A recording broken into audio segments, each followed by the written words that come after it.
ఈరోజు మనం దామనెల్లూరనే ఊరిలో జరిగిన ఒక చిన్న కథ గురించి మాట్లాడుకుందాం. ఇందులో లక్కీ అనే ఒక పిల్లాడు, అతని తాతయ్య చంద్రయ్య, ఇంకా ఆకాశాన్ని మనసుతో ముడిపెట్టే ఒక సింపుల్ ప్రశ్న, వీటన్నిటి చుట్టూ కథ నడుస్తోందన్నమాట. మరి కథ మనకు ఏం నేర్పిస్తుందో చూద్దామా? అసలు కథ ఇక్కడ్నుంచే మొదలవుతుంది. లక్కీ అనే ఒక చిన్న పిల్లాడు స్కూల్కి వెళ్తున్నాడు. అలా దారిలో ఆకాశం వైపు చూస్తుండగా తన మనసులో ఒక చిన్న సందేహం వచ్చింది. అదేంటంటే, మనం చదువుకున్న సైన్స్ ప్రకారం అన్నీ కిందకి పడాలి కదా, మరి మేఘాలు మాత్రం ఎందుకు పడట్లేదు అని. చూడండి, లక్కీకి వచ్చిన డౌట్ ఎంత లాజికల్గా ఉందో. న్యూటన్ చెప్పినట్టు భూమి ప్రతిదాన్ని తన వైపుకి లాక్కుంటుంది. మరి నీళ్లతో నిండుగా ఉండే మేఘాలు బరువుగానే ఉంటాయి కదా, అలాంటప్పుడు అవి కింద పడిపోవాలి, కాని పడట్లేదు ఎందుకు? ఇదే ఆ పిల్లాడి ప్రశ్న. ఈ ప్రశ్న రోజంతా లక్కీని తొలిచేసిందనమాట. సాయంత్రం అయ్యేసరికి తట్టుకోలేక వాళ్ల తాతయ్య చంద్రయ్య దగ్గరికి పరిగెత్తాడు. అప్పుడు చంద్రయ్య దీని వెనకున్న అసలు సైన్సేంటో చాలా సింపుల్గా చెప్పడం మొదలుపెట్టాడు. ఇక్కడే అసలు విషయముంది.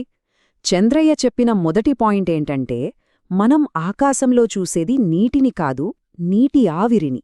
అంటే సూర్యుడి వేడికి సముద్రాలు, చెరువుల్లోని నీళ్లు ఆవిరైపోతాయి కదా, అలా ఆవిరిగా మారినప్పుడు అది గాలికన్నా తేలిగ్గా మారిపోతుంది.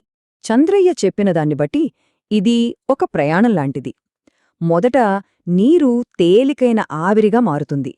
గాలికన్నా తేలిక కాబట్టి అది పైకి, ఇంకా పైకి ఆకాశంలోకి వెళ్ళిపోతుంది. అక్కడ చల్లగాలి, వేడిగాలి కలవగానే ఆ ఆవిరి మళ్లీ చిన్న చిన్న నీటిచుక్కలుగా మారిపోతుంది. ఆ చిన్న చిన్న చుక్కలన్నీ ఒకదానికొకటి కలిసి పెద్దగా, బరువుగా తయారవుతాయి. సరిగ్గా అప్పుడు న్యూటన్ రూల్ పనిచేస్తుంది. ఆ బరువెక్కిన నీటి చుక్కలు కింద పడతాయి. దాన్ని మనం వర్షమంటాం. సరే, ఇక్కడిదాకా సైన్స్ అంతా బానే ఉంది. కాని అసలు కథలో మలుపు ఇక్కడే వస్తుంది. చంద్రయ్య గారు ఈ సైన్స్ పాఠాన్ని జీవితానికి సంబంధించిన ఒక అద్భుతమైన పాఠంగా మార్చేశారు.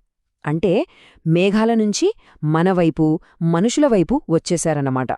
తాతయ్య చెప్పిన ఈ ఒక్క మాట చాలా ముఖ్యమైనది.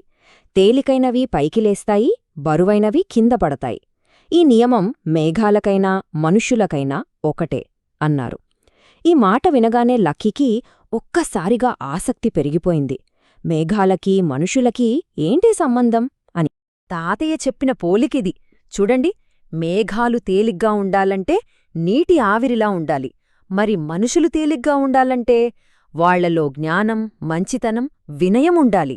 అలాగే మేఘాలు నీటి చుక్కలతో బరువెక్కినట్టు మనుషులు అహంకారం, కోపం, చెడ్డ పనులతో బరువెక్కిపోతారు. ఎంత సింపుల్గా జీవిత సత్యాన్ని చెప్పారో కదా. సో అసలు పాఠం ఇక్కడే ఉంది. మనల్ని పైకి లేపే ఆ తేలికతనం ఏంటి, దాని గురించి ఇప్పుడు కాస్త వివరంగా మాట్లాడుకుందాం. చంద్రయ్య చెప్పిన ప్రకారం కొన్ని గుణాలు మనల్ని ఆవిరిలా తేలికగా చేసి పైకి లేపుతాయట. అవేంటంటే, మనం సంపాదించే జ్ఞానం, మనం చేసే మంచితనం, ఇంకా అన్నింటికన్నా ముఖ్యంగా మనలో ఉండే వినయం. ఇవి మనసుని తేలికగా, ప్రశాంతంగా ఉంచుతాయి. మరి దీనికి పూర్తిగా వ్యతిరేకమేంటి? కొన్ని గుణాలు బరువైన నీటిచుక్కల్లా మనల్ని కిందకి లాగేస్తాయి. అవే అహంకారం, విపరీతమైన కోపం, కఠినంగా మాట్లాడటం, చెడ్డ పనులు చేయడం.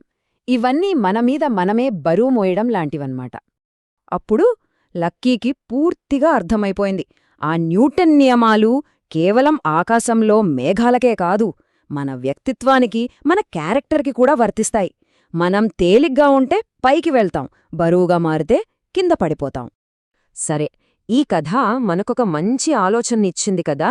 ఇప్పుడు దాన్ని మన జీవితాలకి అన్వయించుకుని ఆలోచించాల్సిన సమయం వచ్చింది. ఈ కథ అంతా విన్నాక ఒక్కసారి మనల్ని మనం ప్రశ్నించుకుందాం. మన మనసు తేలికగా, ప్రశాంతంగా ఉండాలంటే ఏం చేయాలి? మనల్ని బరువుగా మార్చే ఆలోచనలు, పనులేంటి?